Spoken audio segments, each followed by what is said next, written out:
Alright guys, what's up? This is the Turtle Beach Burst 2 Air. It is just a mouse from Turtle Beach. It used to be Rocket. I guess they rebranded.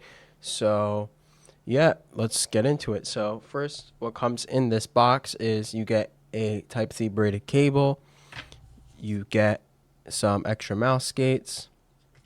And then you get these extra grips. But you probably won't need those. I'll tell you why later. And then the specs of this mouse are a PAW 339 sensor, pretty average sensor. Then it has 26,000 DPI. Obviously, you're not going to need that high, but why not? This is a 2.4 gigahertz and Bluetooth mouse, 1K polling max, but battery life is pretty solid though. Only had to charge this once after like a week and a half of use. So this is 47 grams with the bottom holes. I did try some plastic dot skates and it went down to 45 grams if you want that. Actually, with these bottom holes, really like the attention to detail. Down here, you can see the logo in there. This like thing feels really nice. It has these Titan optical switches. They're 100 million clicks. They feel pretty nice for an optical switch. Not the best, but they're probably one of the best optical switches I felt. The quick feel is pretty good. Side buttons feel alright, nothing special. So into the shape, it is kind of like a claw shape, but the back hump is very wide. So when I put it in my hand on the on this side, I have really good support from my thumb, but on the other side, you can't really see, but this part really messes up my pinky, and it's actually really annoying. It leads to a really awkward grip, and then if you try to fingertip it, again, your pinky has contact here, which you don't necessarily want. So I think they should have kept the thick hump on this side for your thumb, but then made it flat on this side, and I think it would have been a much better shape. I think a shape like the VXE R1 Pro Max is just much better because it doesn't have a crazy back hump. Like I think the back hump is fine. I just don't think it's good to have it on the right side, but I think it's good like ergonomics have it on the left side, like this ink hot mouse C has it here, but then on this side it's more flat, and I think that's what they should have done with this shape, and it kind of ruins the shape. In terms of quality, I don't really have any side flex. You can see though, you could squeeze it a little bit, but it's not really flexing. It's pretty good. I think the build quality on this is solid for a $100 mouse. The coating is the most rubbery coating I've ever used. It does get a tad sweaty, but I think overall it's a really good coating, one of the best I've used.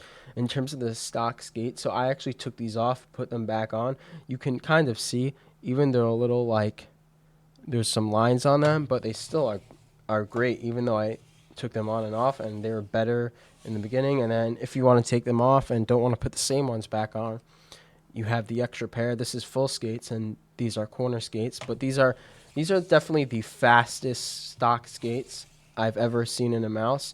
The Lethal Gaming Gear LA1 I still think has the best skates. I just don't think they're more control skates. They're not as fast.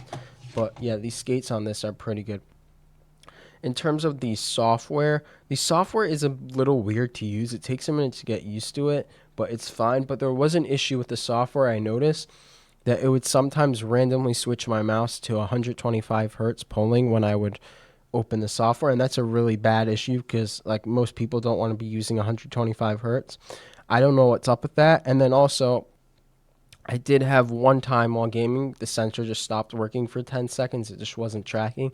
That only happened to me once. I don't know if that's like a thing, if it's going to happen again. If it's not going to happen again, I'll let you know if it does. So the price of this mouse is $99. So I don't think this is a bad mouse. I just don't think it's worth $100. Like, let's look at the Lamsu Thorn. The Lamsu Thorn is $90. Similar quality.